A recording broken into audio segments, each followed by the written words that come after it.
The story that we are breaking at this moment, Aircraft Accident Investigation Bureau has slammed the Wall Street Journal on its report on the AI-171 crash. AIIB statement says it has come to attention that certain sections of the international media are repeatedly attempting to draw conclusions through selective and unverified reporting.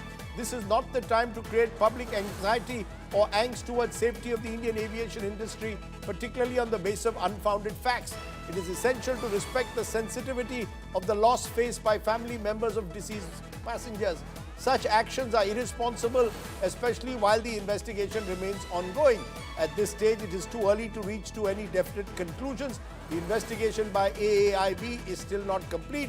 The final investigation report will come out with root causes and recommendations. So that's the statement come from the AIIB, the authority that's investigating the AI-17 crash in Ahmedabad. Amit Bhardwaj joins me at the moment. Amit Bhardwaj, the fact is that the AIIB came out with a report, didn't do any press conference, put out the report well after midnight, and particularly the manner in which they put out select conversations between the pilots have led to speculation. So why doesn't the AIIB conduct a press conference to once and for all settle all doubts? Why is it allowing this speculation to grow? How is it responding? Why now? Why couldn't it come out clearly with the facts? What is stopping them from doing so? Rajiv, two aspects to it. Number one, obviously about AIIB not holding the press conference. So for that matter, we can say that AIIB is the probe agency. Let them not come in the public fore. But where is Minister of Civil Aviation Mohan Naidu? You know, after holding that one press conference, there has been not a single word coming from Mohan Naidu besides one or the other Janata bites, common bites that he has been doing, that to outside the national capital.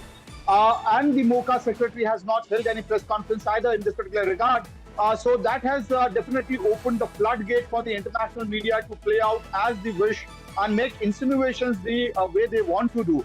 Second fact is that, you know, it's not the first report of the WSJ which has prompted the AIIB to make out this particular statement, but rather ever since that AIIB report came out, you know, what we have seen is that, you know, headlines have been made in a manner and fashion such that confusion between pilots led to AI-171 crash against AIIB report.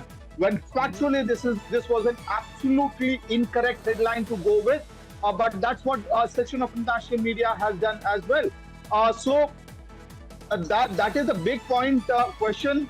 The pilot associations from India as well as global pilot associations have time and again asked, appealed, urged, you know, media houses to not make insinuations pinning down the responsibility on these pilots who are not there to defend themselves.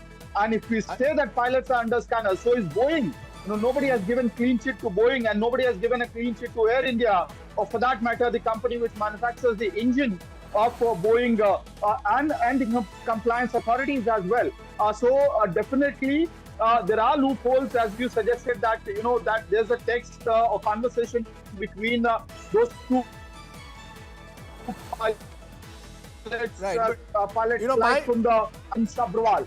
So that is in context. Yes. No, the point, Amit Bhardwaj, I want to make, you're saying no one has given a clean chit to Boeing or Air India. Why doesn't the AIIB say that very clearly? By paraphrasing only one little aspect of that conversation between the pilots on the cutting off of the fuel switches, they have allowed this speculation to grow.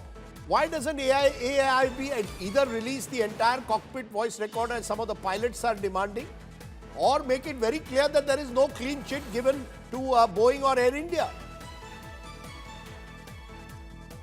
Rajiv, that is something that AIIB, I think, would ponder upon now, because that text is not without a context, because there was a case of transition of fuel control switches made in that report, and the focus of that report was about as to how this transition led to the crash. And that is, the text has been released in that context, and now several inferences and interpretations are being made out from that particular text. So yes, that question is being asked, that why not put out the entire transcript of the CVR which has been received, or at least from the timing from which the flight took off and till the timing of crash. That would have actually made the picture even more clear. So possibly there could be a technical aspect, a scope for more speculation, more inferences, or rather beyond context interpretation. That could have also stopped the AIIB from making the entire CVR from that that particular time zone being released. But definitely it has opened the scope of a floodgate of misreporting, as we mentioned. Back to you.